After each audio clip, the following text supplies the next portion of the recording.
Magandang gabi po sa inyong lahat. The hour has come for the Son of Man to be glorified. Dumating na ang oras para parangalan ang anak ng tao. Jesus talking about His glory, His karangalan. And right after saying this, He talked about the grain of wheat falling to the ground and dying. Mukhang konektado yung dalawang yan.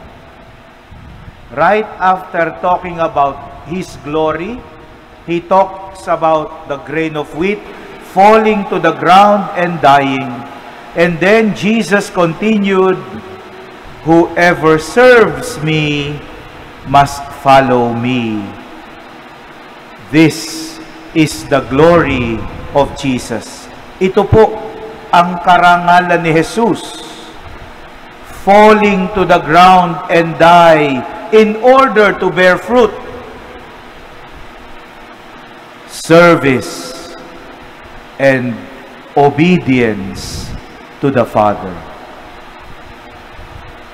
Ito daw po ang karangalan ng Panginoon. Ano ang pagkahulog sa lupa? Walang iba kundi kababaang loob. Tulad ng butil, mahuhulog sa lupa at kailangang mamatay. Self-denial, dying to oneself, dying to pride, dying to selfishness, dying to sin, dying to anything that is not of God. This is sacrifice. This is the glory of Jesus. Humility, sacrifice, service, and obedience to the Father. Ang karangalan ni Jesus ay ang kababaang loob, ang sakripisyo, ang paglilingkod at pagsunod at pagtulad sa Panginoon. Ang karangalan ni Jesus ay ang paglilingkod na marunong magsakripisyo at ang sakripisyo na marunong maglingkod. This is the glory of Jesus. So different to how the world understands glory. Ibang-iba po sa karangalan ayon sa mundo. Dahil sa mundo ngayon, ang karangalan ay yung mayroong kang impluensya, mayroong kang kapangyarihan, mayroong kang kayamanan, mayroong kang koneksyon. This is what I want. This is what I need. I will do what I want. I will do my own way. The glory that comes from the world is a glory that comes from self-promotion, self-exaltation. Ito ako, ito ang kaya ko, pakinggan niyo ako, sundin niyo ako. But that is not the glory that comes from Jesus. Very clear in the gospel today. The glory that comes from Jesus is humility. The glory that comes from Jesus is following the will of the Father. Obedience to the will of the Father. That the glory that comes from Jesus is service. Doing something for the good of the other. Putting the good of the other first. Which entails sacrifice. At yan din po ang halimbawa ng mahal nating si San Jose. Pinaghahandaan po natin ang kanyang dakilang kapistahan sa Martes. Joseph had his own plan with Mary, but God has another plan. So Joseph had to humble himself and sacrifice his own plan, let go of his own plan in order to humbly follow the will of the Father.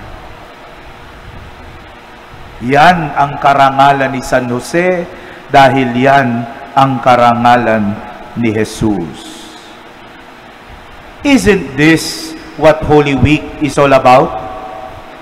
Sa susunod po na linggo ay linggo na ng palaspas, Semana Santa na. What is Semana Santa all about? What is Holy Week all about? Isn't it about the humility of Jesus, the Son of God, humbling himself to become man, accepting suffering and sacrifice for you and for me, offering himself on the cross for the forgiveness of our sins in order to reconcile us to the Father. Isn't this what Holy Week is all about? Jesus' for obedience to the will of the Father. Anong sabi ni Jesus nung siya ay nasa hardin ng Gethsemane? Not my will, O Lord, but yours. Obedience. Submission to the will of the Father. Isn't this what Holy Week is all about? The service of Jesus by offering his life on the cross for our good, for our salvation, for our freedom from sin and evil. Isn't this what Holy Week is all about? The sacrifice of Jesus, the pain, the suffering, the insults for you and for me. Mukhang sa mundo po hirap na hirap ang mundo kapag sinusubok. Pag pinag-usapan ang sakripisyo, kapag pinag-usapan ang pagdurusa. Because in the world, what the world values is convenience. Kailangan konbinyente, komportable, mas okay, mas madali, mas okay.